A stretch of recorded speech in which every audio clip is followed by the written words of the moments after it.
The stagecoach arrived in Caldwell, Kansas on a Tuesday in October of 1878, and the woman who stepped off it changed everything Martin Shelby had ever believed about himself. He was standing outside the livery stable when it pulled in, the way he usually did on Tuesdays, not because he expected anything worth watching, but because the dust the coach kicked up along Main Street was the most exciting thing that happened in Caldwell most weeks.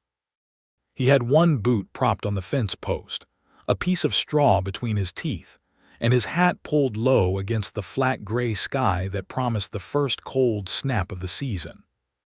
He was 28 years old, broad in the shoulder, lean everywhere else, and he had lived his entire life within 40 miles of where he was standing. He had never particularly minded that until the moment the stagecoach door swung open. She came out last, after the two men in business coats and the older woman with the enormous hat. She wore a deep blue traveling dress that was thoroughly dusty from the road, and her dark hair had come loose from whatever arrangement it had started the journey in, so that several long strands curved against her cheek in the October wind. She looked up and down the main street of Caldwell with eyes that were large and very dark, taking in the unpainted storefronts and the muddy wheel ruts and the horses tied along the hitching posts, and Martin could see the precise moment when her expression shifted from careful composure into something closer to uncertainty. She said something then, quietly, to no one in particular.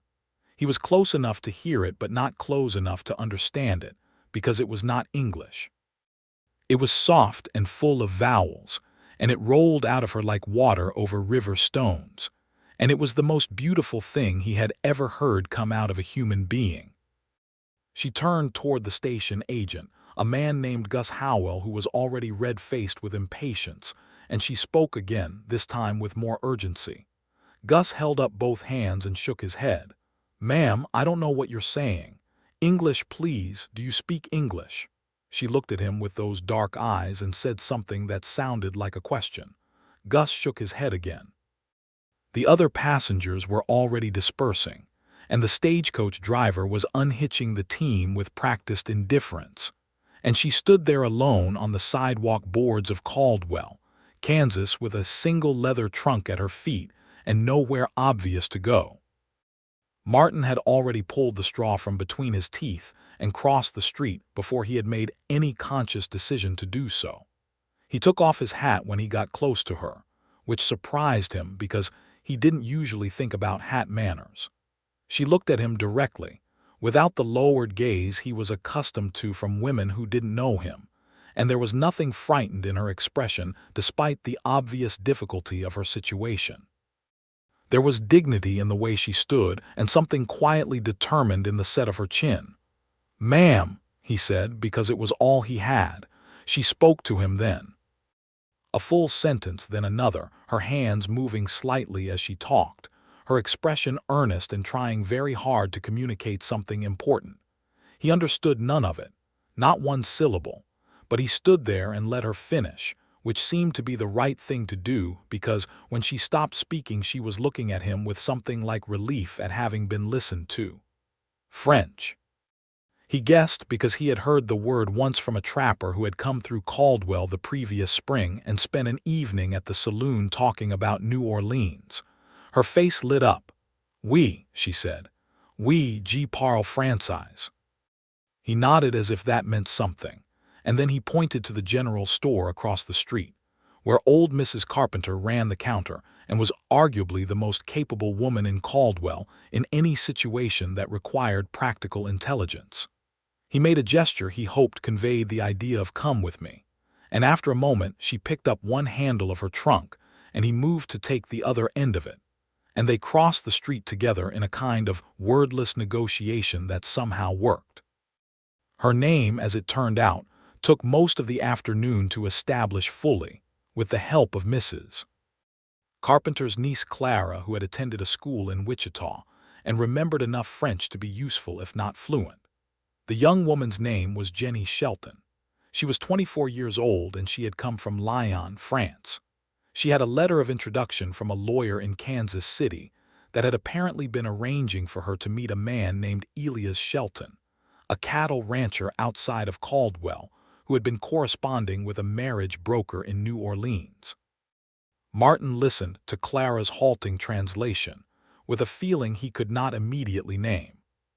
"She says," Clara said carefully, consulting the letter Jennie had produced from a small bag she kept close against her body.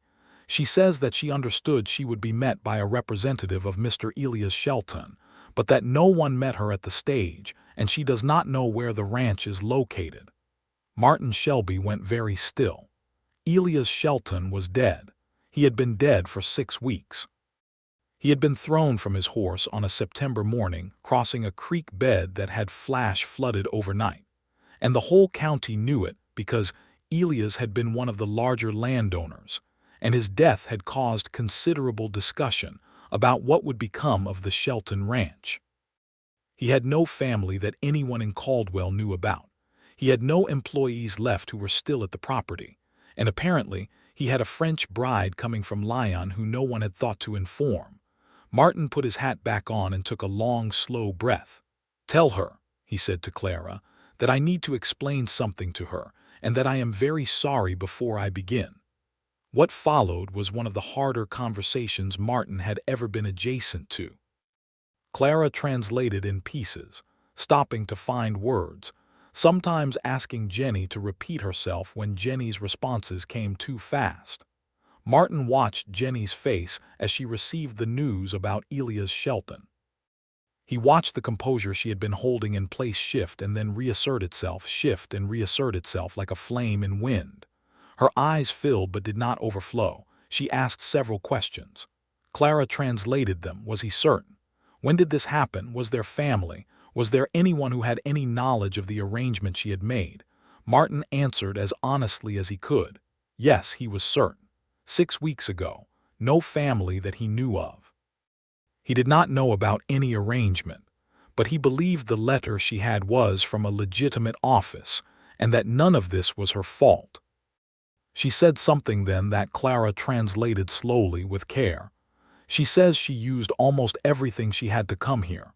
The ship, and then the trains, and then the stage. She says she cannot go back.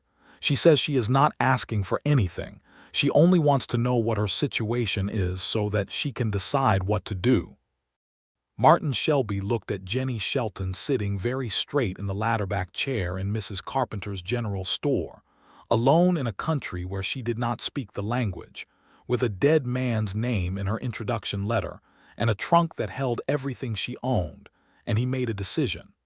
"Tell her she can stay at my place until she gets her footing," he said. "I've got a spare room and a cook stove and a barn that needs mucking out if she wants something to do with her hands. Tell her there are no conditions attached to that offer. She can leave whenever she wants, and I'll never ask her for anything she doesn't want to give." Clara translated. Jennie looked at Martin for a long moment, reading him the way someone reads a landscape they are about to trust their life to. Then she said something brief. "She says," Clara said, "that she accepts and that she will do her share and that she thanks you." Martin nodded. "Tell her my name is Martin Shelby and that I am going to do my level best not to be a disappointment," Clara told her. Jennie's mouth curved at one corner just slightly, and it was the first time Martin saw her almost smile, and something shifted in him that he would spend the rest of the winter trying to understand. His ranch was not the biggest operation in the county, but it was solid. He had 200 and some acres of Kansas grassland, a good main house he had built himself with help from his neighbor Amos Pratt 4 years previous, a barn that was stout and properly roofed, and a small herd of cattle he ran with enough care that they did reliably well. He was not wealthy by any measure, but he was not struggling either. He had a spare bedroom that had been his mother's when she was alive, and he had kept it clean mostly out of respect for her memory. He gave it to Jennie on the evening of her arrival without ceremony, carrying her trunk in and setting it at the foot of the bed, and then stepping back into the doorway to let her see the room clearly. She stood in the middle of it and looked at the window that faced west and the cotton quilt on the bed and the small washstand in the corner, and then she turned around and said something to him that he could not understand. "You're welcome," he said anyway, because it seemed like that might fit, and because her tone was unmistakably one of gratitude. She nodded. He nodded. He went to bed. In the morning he found her already up before him, standing at his cook stove in a different dress with her hair properly pinned, studying the stove the way a general studies a map. She had found the coffee tin and the grinder and was examining the grinder with focused interest. She looked up when he came in, said something in French, and held up the grinder with an expression of inquiry. He took it from her, showed her how the crank worked, handed it back. She nodded once and went to work grinding the beans with efficient, purposeful strokes, and Martin Shelby leaned against the kitchen doorframe in the gray Kansas morning light, and thought that this was possibly the strangest thing that had ever happened to him, and also possibly the best. He spent that first week figuring out how to communicate without words. They developed a language of gesture and demonstration, of pointing and nodding and shaking the head, of doing a thing and then watching each other to see if the point had landed. She was quick. Quicker than he expected, and he was not sure where that expectation had come from or why he had held it, because there was nothing about her that suggested anything other than keen intelligence. She learned the English words for things as he showed them to her, repeating them carefully and filing them somewhere that she clearly retrieved without difficulty. Barn, horse, fence, water, cold. She was not timid about the work. She had told him through gesture and one translated session with Clara, who came out to the ranch twice in that first week, that she wanted to pull her weight, and she meant it in a straightforward and uncomplicated way. She learned the chickens within 2 days and took over their care entirely. She figured out the rhythm of the cook stove and began making things from the pantry that tasted better than anything Martin had cooked in years. He did not know what she was doing with the flour and the butter and the dried herbs she found in the back of the cabinet, but the results were remarkable. He rode out every day to check the cattle, which gave him the mornings and early afternoons to be alone with his thoughts, and his thoughts were not restful. He was trying to sort out what he felt from what was appropriate to feel, and the sorting was not going cleanly. She was here by the accident of a dead man's arrangements. She was not his. She had not come for him. She was in a foreign country alone, and he was providing shelter, which was a simple thing that any decent person would do, and whatever else he was feeling was his business to manage and not her burden to bear. He told himself these things with some regularity, and they helped a little. What did not help was the evening of the second week, when it had turned properly cold and she had lit the fire in the main room and was sitting near it with a piece of needlework she had produced from her trunk, and he came in from the barn still smelling like horses, and she looked up at him and said his name. Not a full sentence. Just Martin, the way someone says a word they have been practicing and are satisfied to get right. He stopped moving. It was the first time she had said his name, and he had not fully understood until that moment what a small thing could undo a man. "Jennie," he said back because it seemed called for. She smiled at that, not the almost smile from before. A real one, full and warm, and she went back to her needlework, and Martin Shelby crossed the room to his chair and sat down and stared into the fire and thought, clearly and without any available argument against it, that he was in very serious trouble.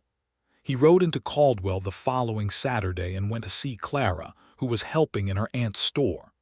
"I need to learn French," he said. Clara looked at him over the counter. She was a young woman of shrewd perception, and she looked at him with it fully engaged. "Do you?" she said. "Yes. She can't talk to anyone. She's stuck out there and she can't say anything to anybody, and it's not right. I should be able to understand her." "That's true," Clara said. "It's also a very large undertaking. French is a complicated language, Martin. I know that. I'm not asking for it to be easy. I'm asking, do you have anything that would help? Books, papers, anything?" Clara thought for a moment. "My aunt has a French-English dictionary, and I have some papers from my schooling with vocabulary lists and grammar tables. I can give you those, and I can help you once a week if you come in on Saturdays." "That would be very good of you, Clara," he said. "It would," she agreed, already reaching under the counter. "And Martin, do be gentle with her. She's had a very difficult landing." He took the dictionary and the papers, and he rode home with them inside his coat against the cold. That evening, he sat at the kitchen table after supper and opened the dictionary for the first time. The print was small, and the grammar notes in the margins of Clara's papers were written in a hand he had to squint to read, but he started from the beginning, and he did not stop until the lamp oil burned low. Jennie came through the kitchen for water and saw him bent over the papers and stopped. She came closer and looked at what he was working on and went very still. Then she looked at him and he looked up at her, and he was embarrassed in a way he hadn't been since he was a boy, as if she had caught him at something private. "I thought," he said, gesturing at the papers, "that maybe I could." He stopped because explaining the thing in English was useless. He pointed to the dictionary, then to himself, then to her. Then he tried carefully the only French word he had managed to commit to memory so far. "Apprendre," he said, which Clara's notes told him meant to learn. Jennie Shelton looked at him for a long moment. Her expression did something he could not decode, something that moved through several phases before settling into something he could only describe as moved. She reached out and touched the edge of the dictionary with her fingertips, gently, as if it were something worth treating carefully. Then she pulled out the chair across from him and sat down. She pointed to the window. He found the word in the dictionary and said it carefully. "Fenêtre." She nodded, pointed to the lamp. "Lamp," he said. She made a correction to his pronunciation, patient and precise, and he repeated it until she nodded. They went around the kitchen like that for the better part of an hour, her pointing, him finding and attempting, her correcting, him repeating, and at some point they were both laughing at the particular disaster he made of the word for ceiling, and the kitchen was warm and the fire in the stove ticked steadily, and Martin thought this was the best hour he had spent in longer than he could clearly remember. That was how the winter began. He studied every evening. He rode into Caldwell on Saturdays and sat with Clara in the back of the general store for an hour going over pronunciation and grammar, and he brought his notes home and drilled them in the barn while he was doing the morning chores, saying French words at the horses with the particular privacy that being alone in a barn affords. He was not a man who had considered himself academically inclined, but he discovered that wanting something badly enough changes what you are capable of. Jennie taught him in the evenings. She had, it became clear, a genuine gift for teaching. She was patient without being condescending and demanding without being harsh, and she found ways to make him understand the structure of things without being able to explain them in his language. She would write a sentence on the piece of slate she had found in the kitchen and use it as a small chalkboard, writing French on one side and then pointing to words in the dictionary until he understood what each piece meant, and then she would erase it and write another. In those evenings, he learned things about her that went beyond vocabulary. He learned that she had grown up in Lyon in a family that had been comfortable until her father's business failed when she was 17. He learned this partly from Clara's translations on visits, partly from words he was accumulating rapidly, and partly from her expressions and gestures filling the gaps of what neither language could yet carry. He learned that she had a brother named Pierre who was 10 years older and had gone to Algeria. He learned that she had taught herself to read English from a dictionary much like the one Martin was now using, which was why her written English was considerably better than her spoken English, and why when she wrote notes to him, they were comprehensible even when her speech was still limited. He learned that she had agreed to come to Kansas in a spirit of practical courage rather than romantic hope. She was not naive about what a marriage arrangement meant. She had come because there was nothing left for her in Lyon, and because coming was an act she had chosen for herself rather than a fate she was waiting to accept. He found this out over the course of several evenings, and the finding of it made him respect her in a way that added itself to everything else he already felt, and the total of all those things was becoming difficult to carry quietly. He was scrupulous. He was careful. He treated her with the same consideration he would have given a guest in his home, never pressing, never assuming, always knocking before he opened a door, and always making sure she had what she needed before he thought about what he wanted. When she was cold, he brought extra wood for her room.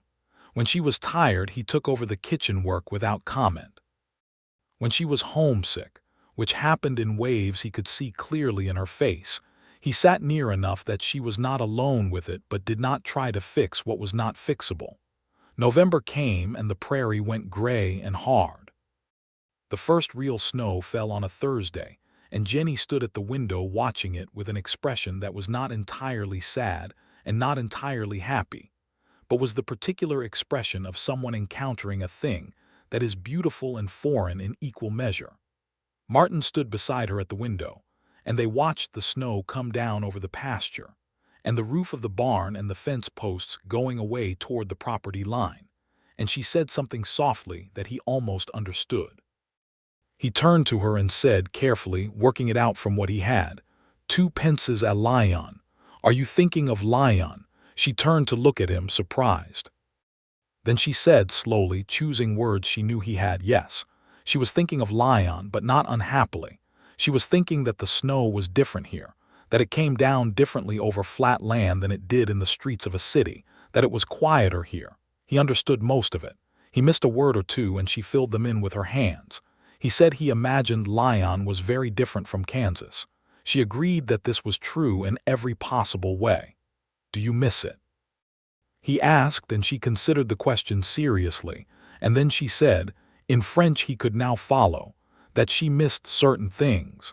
The sound of the bells from the church near her family's old house. The smell of the bakery on the street where she had walked every morning. Her mother's voice, which she had not heard in 3 years since her mother died, and which had nothing to do with Lyon specifically but which Lyon reminded her of. She paused, and then said that she did not miss the feeling of having no choices. That here, at least, even if it was strange and cold and incomprehensible in several respects, she felt as if the future was not already written without her. Martin was quiet for a moment. Then he said, "I'm glad you came here. I know you didn't come for what you found, but I'm glad." She understood enough of it to look at him with something that made his chest tighten. "Martin," she said, the way she had said it that first time, like a word she had earned. And then she said his name and after it in French, slowly, "Je suis content aussi. I am glad too." He went to bed that night and lay on his back in the dark and stared at the ceiling and had a thorough and honest conversation with himself. He was in love with her. He had been in love with her since approximately the 3rd day after her arrival, and probably in the early stages of something like it since the moment she stepped off the stagecoach. This was a fact. Facts were manageable. What he did with the fact was a separate question, and one that required considerably more care. She had not come for him. She had come for a man who died. She was alone in a foreign country and dependent on his hospitality, which meant that any expression of what he felt carried with it a pressure she had not invited and might feel she could not refuse, and he would rather swallow the feeling whole than put her in that position. He was not going to say a word until she was settled enough, capable enough, free enough in her life here that a yes would mean yes, and not simply the survival instinct of a woman with nowhere else to go. He made himself this promise and kept it. December arrived. The cold was serious now, the kind that settled into wood and bone and didn't leave until spring, and they spent more time inside together, which complicated the promise considerably. They had fallen into a rhythm that felt, to Martin, dangerously close to domestic. She cooked in the mornings, he handled the outside work. In the evenings they sat by the fire and she continued to teach him, and he continued to study with a dedication that she had commented on more than once, with a wondering quality in her voice that he tried not to examine too closely. His French was becoming real. Not fluent, not smooth, full of gaps and wrong turnings, but real in the way that a thing becomes when you have worked hard enough for it to matter.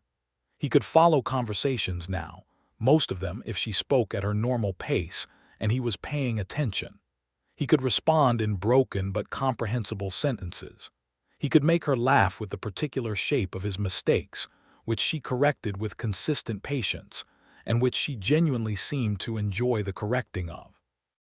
One evening in the middle of December, he was going over a passage Clara had given him, a section about verb conjugation, and he made a comment about how English was simpler in this particular way. And she pushed back on this with such warm conviction, making her case for the elegance of French grammatical structure, that they ended up in a real argument, the first real argument they'd had, except that real arguments require a shared language, and what they had was something approximate.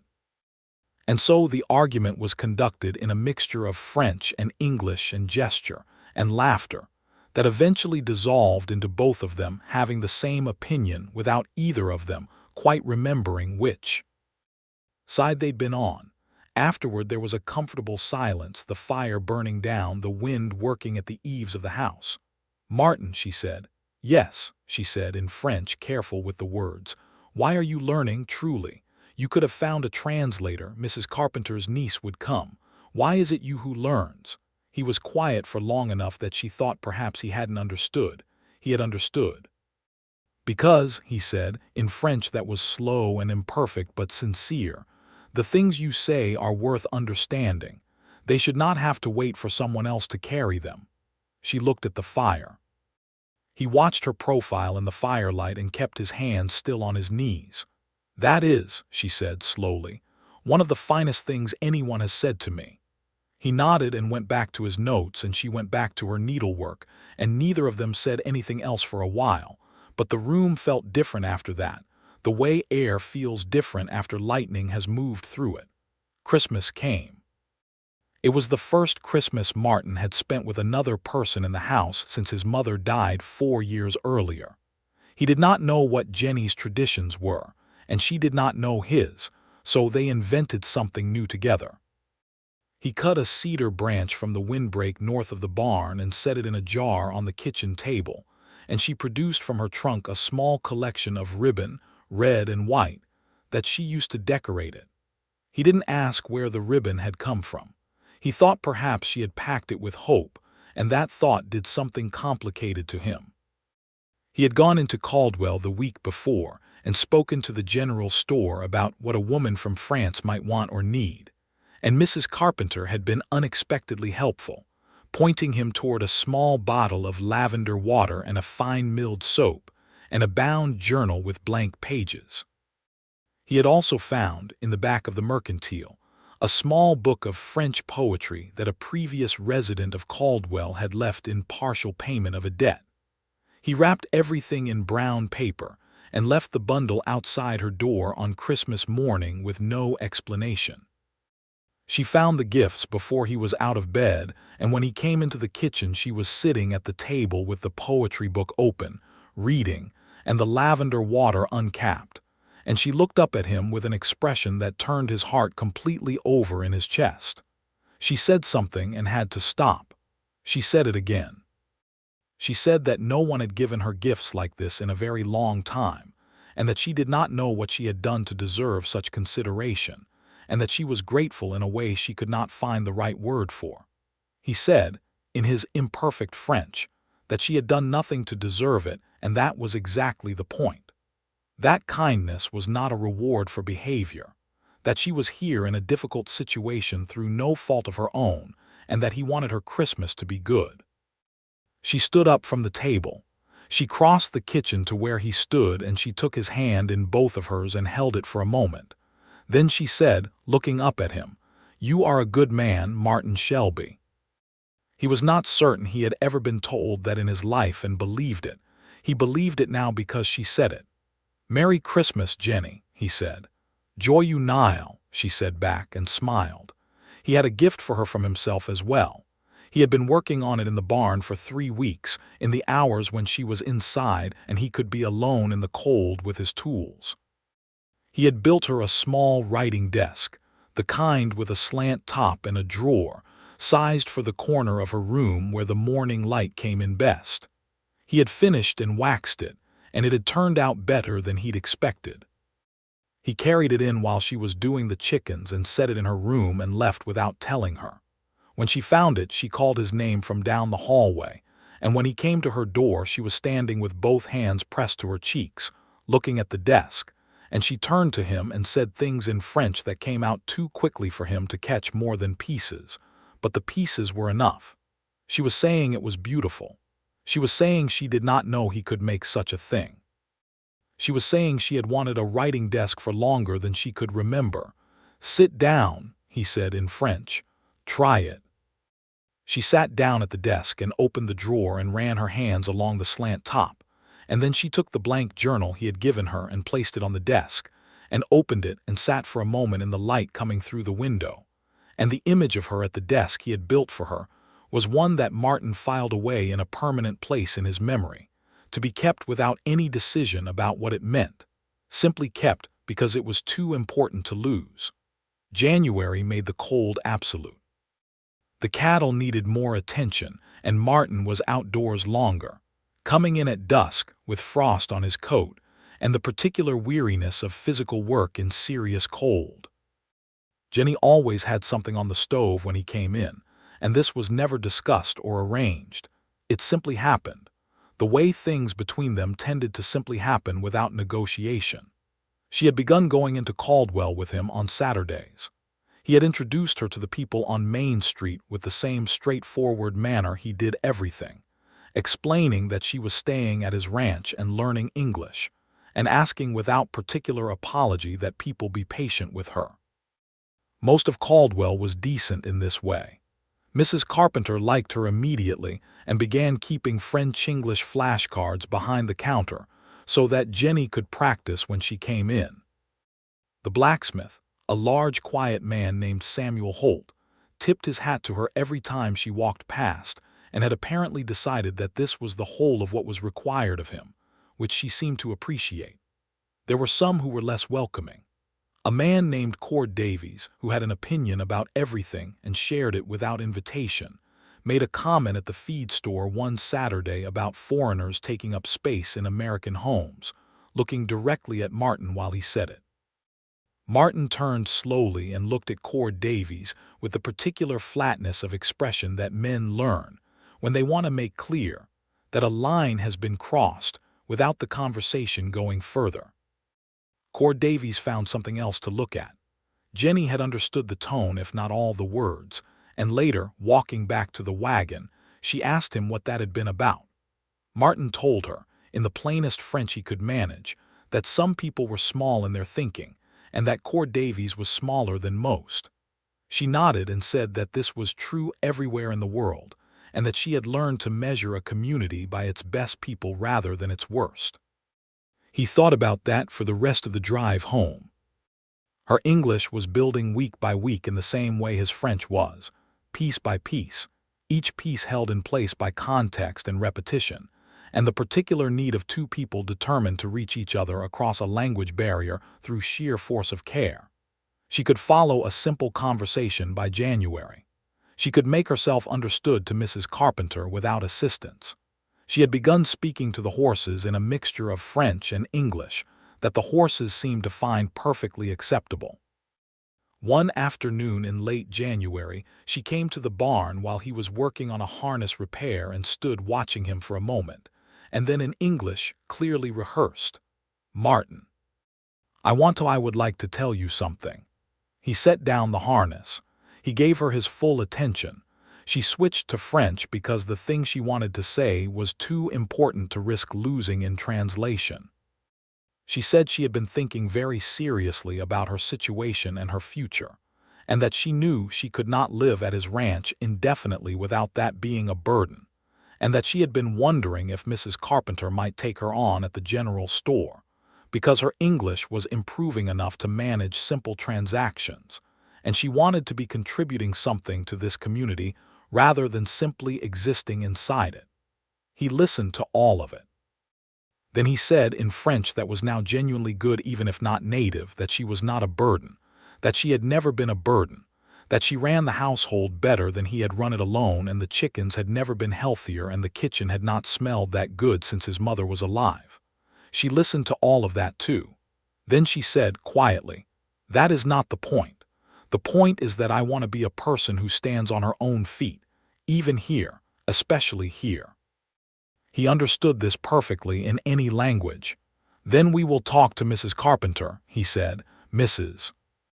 Carpenter hired her on a trial basis starting the first week of February, and by the end of that week she was not on trial anymore. Jennie had a natural facility with people, a warmth of manner that communicated itself across the language gap, and she worked with an efficiency that Mrs. Carpenter found admirable. She also turned out to have a talent for numbers, which meant she could handle the accounts with complete confidence, and this freed Mrs. Carpenter for other things.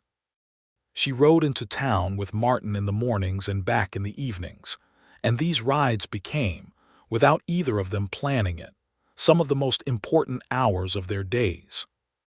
The prairie in February was stark and beautiful in the way that very plain things can be beautiful when there is nothing to distract from their essential nature. And they talked all the way into town and all the way back, in a mixture of both languages that had become so natural between them that they no longer needed to decide which to use. They switched fluidly, filling each other's gaps, and it occurred to Martin somewhere in those rides that language between two people is really just another word for attention, and that he had been paying her his attention since the first moment, and that she had been paying him hers, and that something built from that kind of material is not casual. One morning in the second week of February, the wagon hit a frozen rut wrong and lurched, and she grabbed his arm to steady herself. She held it for a moment, and then when the wagon settled she did not immediately let go, and he did not move, and they rode for another minute with her hand on his arm before she released it without comment and continued the conversation as if nothing had happened. But something had happened. They both knew it, and neither of them said so, and that knowing and not saying was its own kind of language. He was wrestling with the promise he had made to himself. She had a job now. She had standing in the community. She had enough English to manage her life without him as an intermediary. She was not in the position she had been in October, with nowhere to go and no options, and a dead man's name on her introduction letter. She was standing on her own feet the way she had told him she wanted to. But he still did not know what she felt, and knowing what he felt was nothing like knowing what she felt, and assuming the one from the other was exactly the kind of presumption he had promised himself to avoid. February moved toward March. The cold began to very slightly relent, the way it does on the Kansas prairie in the early days of spring, not warmly but with a suggestion of warmth coming, and the light lasted longer in the evenings. Martin had been working with a determination that had impressed even himself. The cattle were in better shape than any previous winter. The fences had been mended thoroughly.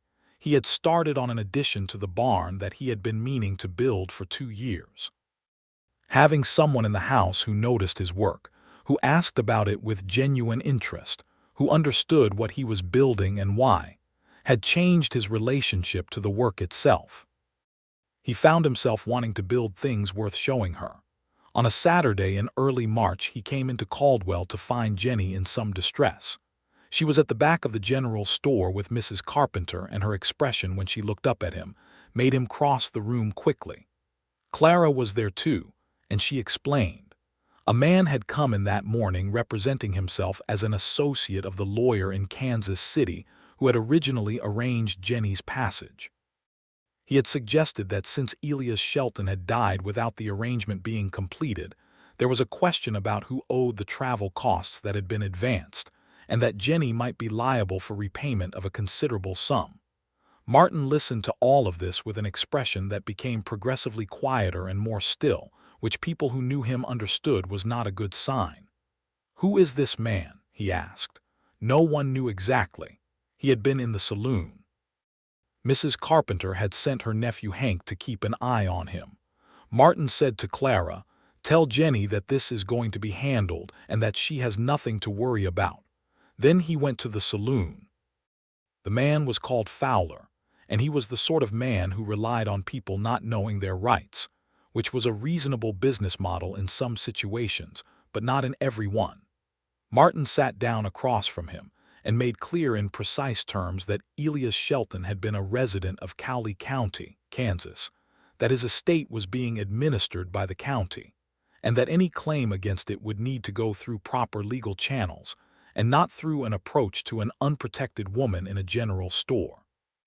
He further indicated that if Fowler made any further contact with Jennie Shelton, he would be discussing the matter with Sheriff Aldian, who was a man of literal interpretation in his understanding of what constituted harassment. Fowler left Caldwell on the afternoon stage and did not come back. When Martin returned to the general store, Jennie was waiting. She had been told by Clara what he'd said before he left, and she had watched from the store window as he crossed the street to the saloon, and as Fowler left it some time later looking considerably smaller than when he'd entered. She waited until they were in the wagon heading home, the last light flat and gold across the grass, and then she said in French, "Thank you, you did not have to do that." "Yes, I did," he said. "It was not your problem." He thought about this. He looked at the road ahead and said, in French that was by this point very good, "Jennie, I want to say something that I have been holding back from saying for a long time. If you would rather I not say it, tell me and I will not, and we will go on as we have been, and I will consider that a fine thing." She was quiet for a moment, then she said, "Say it." He kept his eyes on the road. "I love you," he said. First in English, because that was the language he felt it in. Then in French, GTAIM, because he needed her to understand it perfectly. She did not say anything immediately. He had expected this. He kept his hand steady on the reins and let the horses walk and gave her time. She said, "How long?" "Since approximately the third day." She made a sound that might have been a laugh if it hadn't also been something else. "Martin Shelby," she said, "I have loved you since Christmas. Since the writing desk. And before that, I have loved you since you stood in front of Cord Davies in the feed store and made him look away. And before that, I think I have loved you since you stood in the street outside the general store and let me finish speaking before you responded, when you understood nothing I said." He turned to look at her. She was looking at him already, and the light was failing over the prairie and the horses kept walking the familiar road home, and he said, "You never said so." "You never said so either," she pointed out. "I was trying to give you room to be free." "And I," she said, "was trying not to be a woman who clings to the man who rescued her simply because he rescued her. I needed to know what I felt was real and not gratitude." "Is it real?" he asked. "It is the most real thing I have found in Kansas," she said, "which is saying something considerable." He took the reins in his left hand and reached across with his right, and she put her hand in his, and they drove the rest of the way home like that, in a silence that was nothing like the silence of people who have nothing to say to each other. At the house he stopped the wagon and helped her down, and when she was on the ground he kept hold of her hand and said, carefully, a little formally, because some moments deserve a certain formality, "I would like to ask your permission to court you properly, if you are willing." She looked up at him in the last of the evening light, this woman from Lyon, France, who had crossed an ocean and half a continent, and arrived with one trunk and a dead man's name and no English and more courage than anyone he had ever met. "Martin," she said, "you have spent all winter learning my language. You have given me a room and a desk and a decent Christmas and a job and a community and your protection and your patience. You have courted me for 5 months without knowing it. The answer is yes." "The answer has been yes for quite some time." He kissed her. It was the first time. It was not a small or tentative thing. It was the kind of kiss that contains 5 months of careful restraint and genuine love in equal measure. And the horses stood quietly in their traces, and the Kansas sky went dark overhead with a particular abundance of stars. And Jennie Shelton laughed against his mouth, a sound of pure warmth and relief and happiness, and he held her close in the cold air of the March evening, and thought he would like to stand in this exact spot for the rest of his life. Spring came then, properly, the way it comes to the Kansas prairie, with a sudden green urgency that does not ask permission. The grass came up overnight and the cattle grew restless, and the light came back in full force, and everything that had been frozen and still began to move again. Martin and Jennie moved through their days with an ease and a joy that was entirely new to both of them. The love between them had been released from the careful container they had been keeping it in all winter, and it expanded naturally to fill the space it had always been meant to fill. They laughed more. She touched his arm when she passed him in the kitchen. He found reasons to be near her that he no longer had to invent. She still taught him French in the evenings, and he still studied with his dictionary.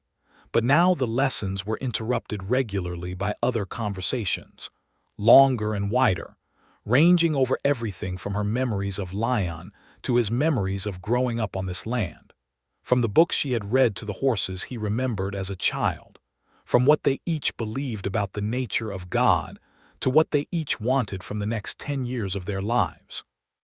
They rode out together one Sunday in April to the far eastern edge of his property, where a small stand of cottonwoods grew along a creek, and they sat with their boots off in the cold grass and let the creek make its noise.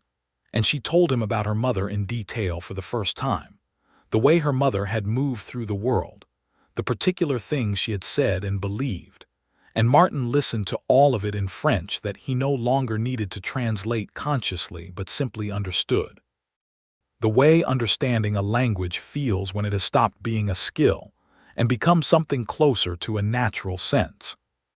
He told her about his father, who had come to Kansas before statehood and built this land from nothing, who had been a quiet man of enormous interior stubbornness and occasional great humor, who had died of influenza when Martin was 16 and left him the land and the cattle and the solid belief that a man's character was built from what he chose to do when no one was watching. "You are like him," Jennie said. "You never met him." "I know you," she said. "That is enough." He proposed marriage in May. He did it at the kitchen table on a Thursday evening, not dramatically, not with ceremony, but with an honesty and directness that she told him afterward was exactly the right way.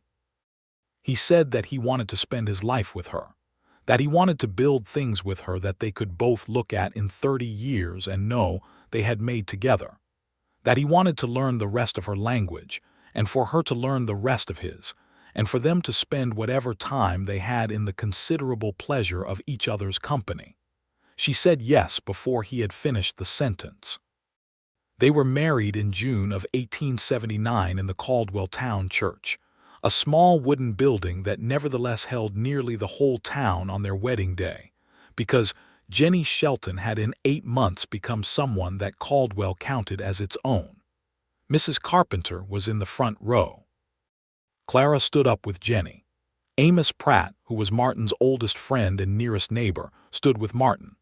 The minister spoke some of the ceremony in English and some in French, because Clara had spent 2 weeks working with him on the translation, and when he said the French portions Jennie's eyes filled and she looked at Martin, and he looked at her and he thought again that this was the best thing that had ever happened to him, and this time he was more certain of it than he had ever been of anything.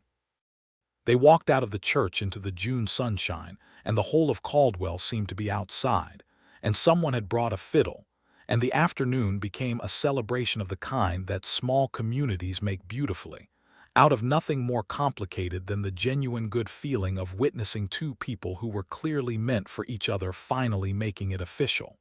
Cord Davies was not there. No one missed him. Their first year of marriage was good in the way that marriages are good when both people come to it, with an honest understanding of what they are choosing and why. They had disagreements, because they were two real people and real people disagree.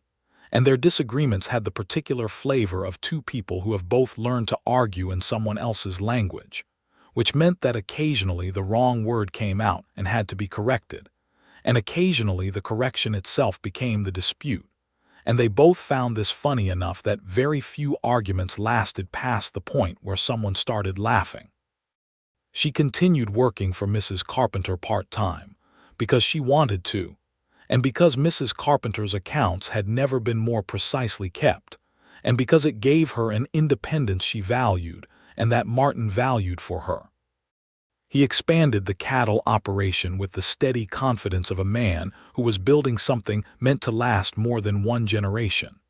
They made improvements to the house together. she choosing the small domestic details he had never thought about and he doing the construction. And the house began to acquire the particular quality of a home that reflects two people rather than one.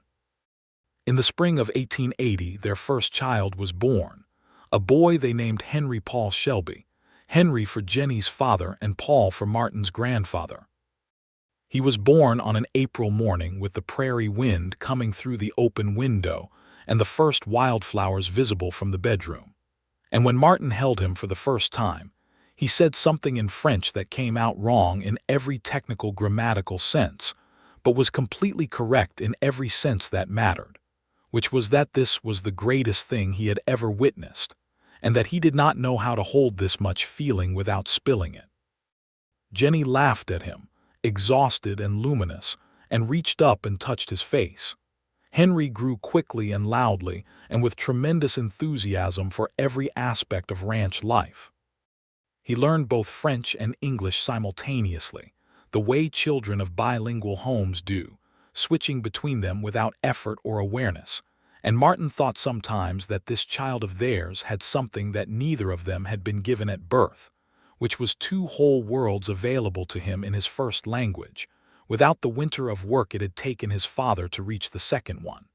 But Martin did not regret that winter for a moment. He would have spent 100 winters on it. The French he had learned was not just a language.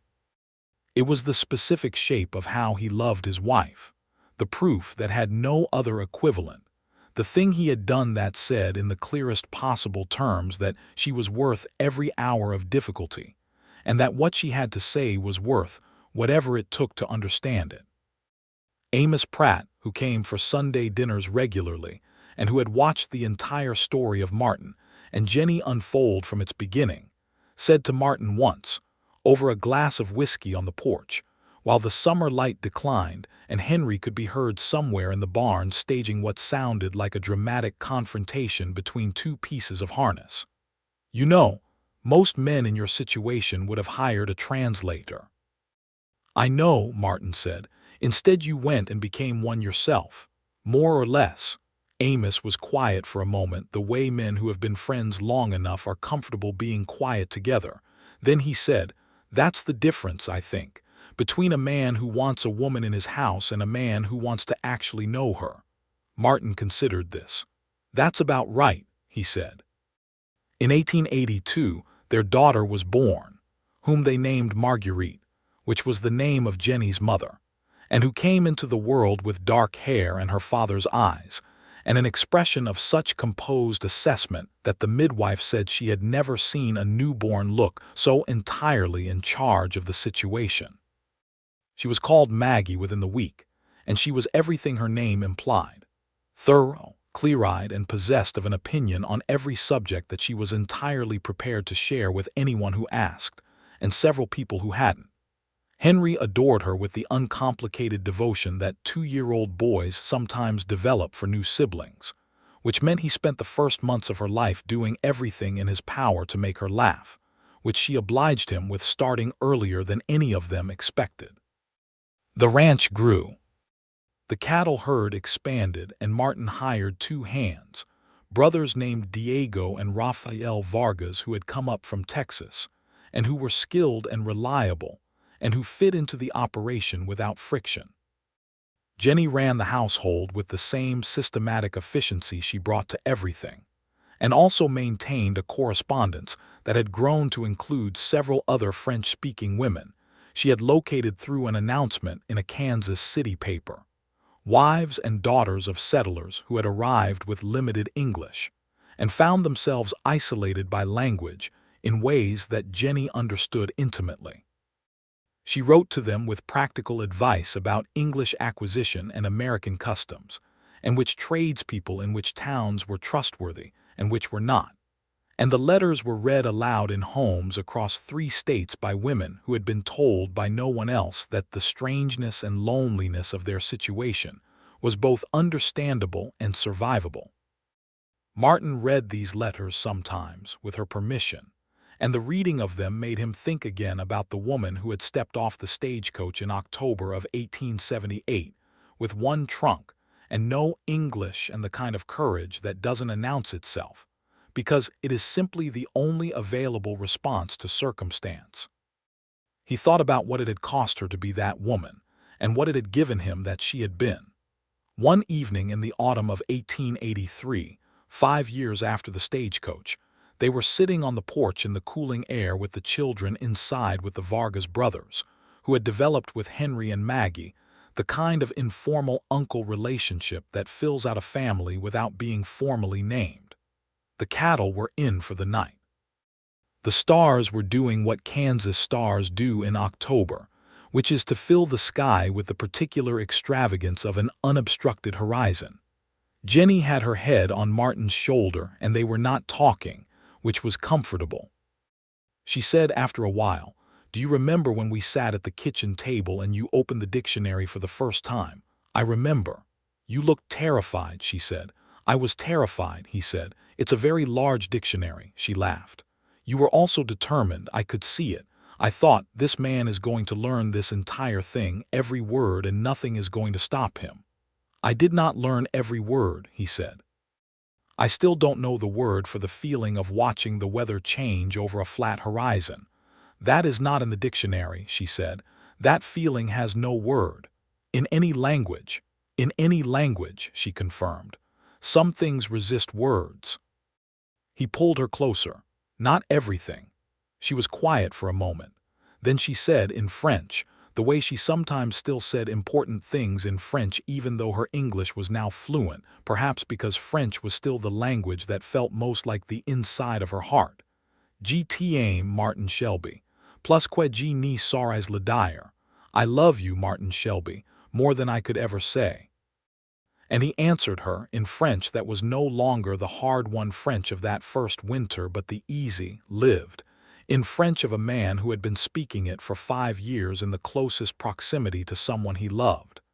"Et moi je t'aime, depuis toujours il me semble," and I love you. Since always, it seems to me. She looked up at him with those dark eyes that had surveyed the unpainted storefronts of Caldwell, Kansas on a Tuesday in October with careful composure and quiet uncertainty, and a dignity he had never forgotten. She looked at him like a woman who has found the exact place in the world where she belongs, not because it was what she expected to find, but because she built it, with her own hands and her own courage, and alongside this man who had thought her words worth learning. They stayed on the porch until the stars were fully out and the coyotes started their distant commentary on the evening, and then they went inside to their children and their warm kitchen and their life. 2 years later, in the spring of 1885, a letter arrived from Algeria. It was from Pierre, Jennie's older brother, who had been in North Africa for nearly a decade and had heard from a cousin in Lyon about his sister's whereabouts in America. The letter was long and full of the particular emotion of someone writing to a person they had given up as lost and then found again. Jennie sat at the writing desk Martin had built her 7 years ago, in the corner of their bedroom where the morning light came in best, and she read the letter 3 times and cried with a quietness and a relief that told Martin exactly how much she had missed her brother without saying so. She wrote back that afternoon. She told Pierre about Martin and about Henry, who was 5 and knew more about cattle than most grown men, and about Maggie, who was 3 and already running the household in the specific way that 3-year-old girls run households, which is to say completely. She told him about Caldwell and about the prairie and about the winters and the summers and the particular quality of the Kansas sky that had no equivalent in Lyon or anywhere she had been. She told him she was happy. She wrote this in the center of the page where it could not be missed. She was happy. Pierre came to visit in the summer of 1886. He was a large, dark-haired man with the same quality of composed directness that Jennie had, and he and Martin shook hands on the porch of the Shelby ranch and looked at each other with the mutual assessment of 2 people who each love the same woman and are each deciding whether the other is worthy of the task.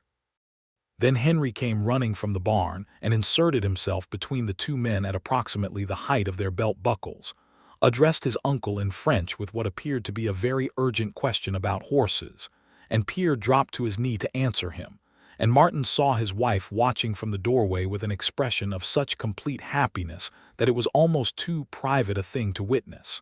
He went and stood beside her. "He's a good man," Martin said.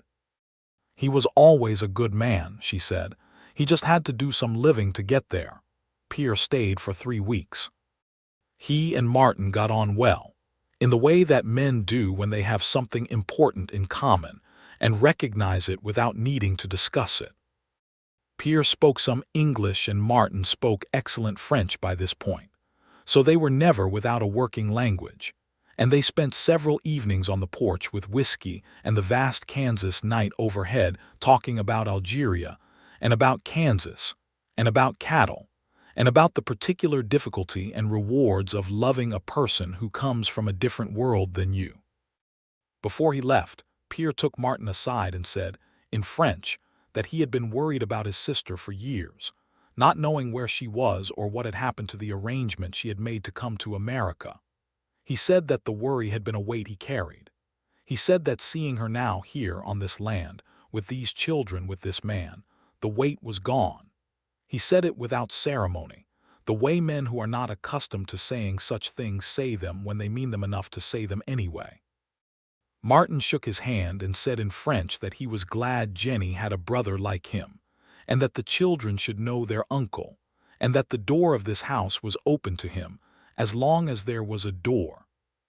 Pierre came back every other summer after that, and eventually brought his own wife, a Berber woman named Fatima, who was as self-possessed and sharp as anyone Martin had ever met, and who took one look at the operation Martin was running and began making suggestions in Arabic that Pierre translated into French that Martin translated to the ranch hands in English, and the suggestions were universally excellent.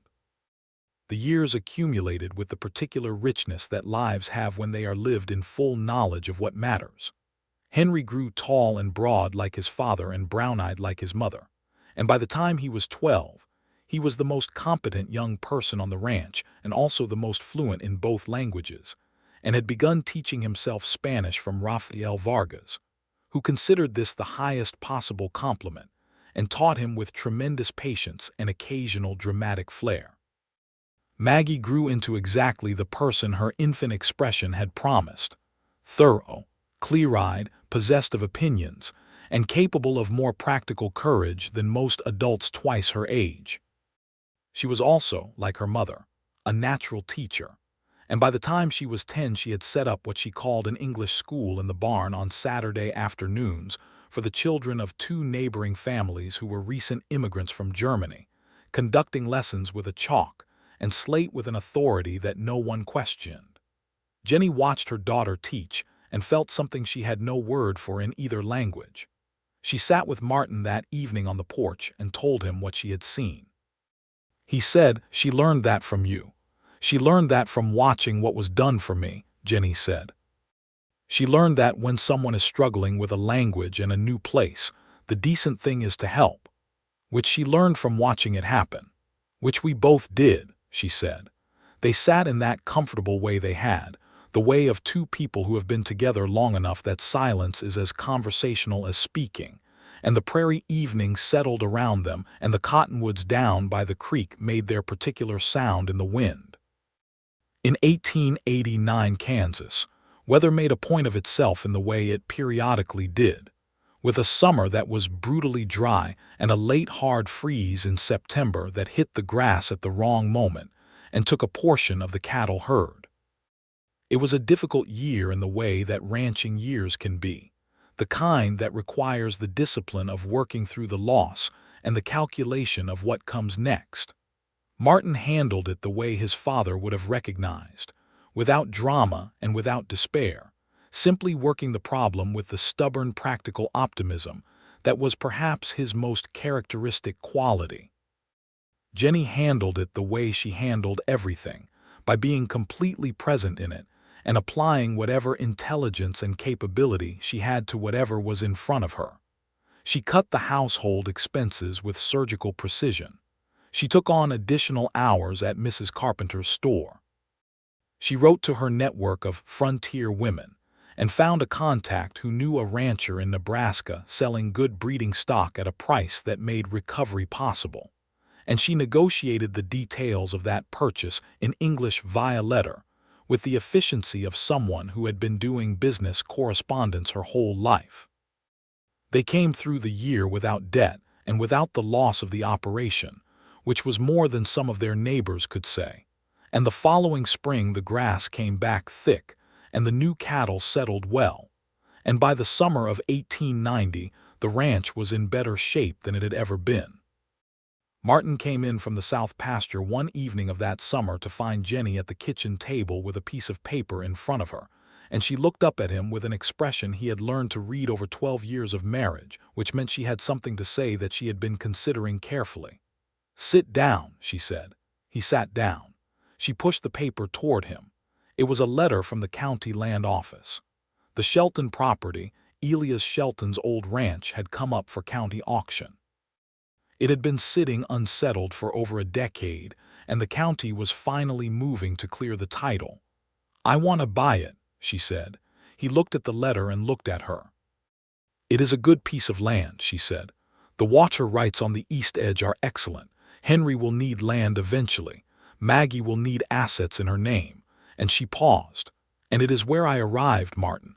It is where I began in this country. The name on that land is my name. It feels like something I should own." He thought about this for a long moment. He thought about a young woman arriving in Caldwell with one trunk and a dead man's name on her letter. He thought about the fact that the name was her name too, that she had come bearing it to find it attached to a corpse and a failed arrangement, and had made something else of it entirely. He thought about what it would mean for her to hold the deed to land with her name on it. "It's a very good piece of land," he agreed. "The water rights especially," she said. "Yes. Do we have what it would take?" He did the calculation in his head, which she watched him do with the expression of someone who already knows the answer and is waiting to see if the other person arrives at the same one. "We do," he said. She nodded once. "Good." They bought the Shelton property at the county auction in August of 1890, and Martin spent the fall and winter making it workable, and by the following spring it was carrying cattle. It added substantially to the operation, and it meant that when Henry turned 18 and began talking about his own future, there was land enough for 2 serious ranching enterprises under the family name. The day the deed came through, signed and official, with Jennie Shelby listed as primary owner, she held it in both hands and read it through completely, and then she set it down on the kitchen table and said, "I would like a cup of coffee."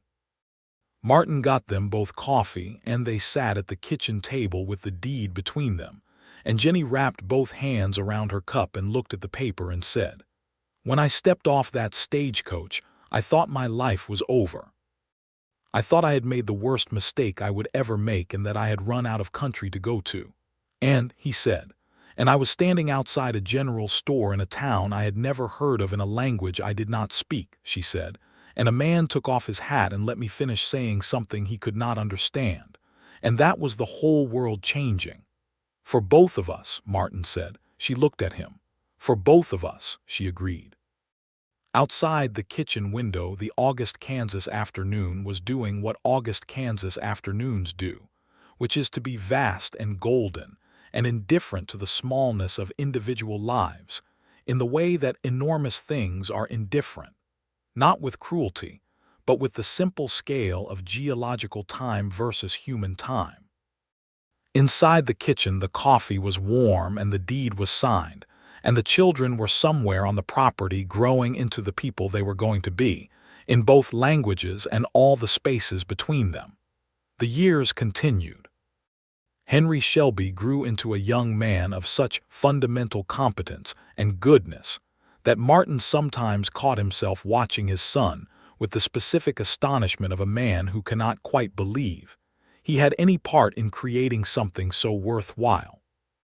Henry married at 23, a young woman named Clara Voss, which was a coincidence of first name that made his mother laugh, and he took up the Shelton property with Clara and began building their own version of what his parents had built, in French and English, and with the bilingual ease of someone who had never known a world that spoke only one thing. Maggie at 20 announced that she intended to study at the women's college that had opened in Lawrence, which was 60 miles away, and which she had been reading about since she was 15. Martin and Jennie drove her to the train station in Wichita and saw her onto the train and stood on the platform until it was out of sight, and then Jennie turned to Martin and said in French, which she still sometimes used for important things, "She is going to do things we cannot imagine." "Good," Martin said. "Yes," Jennie said, "good."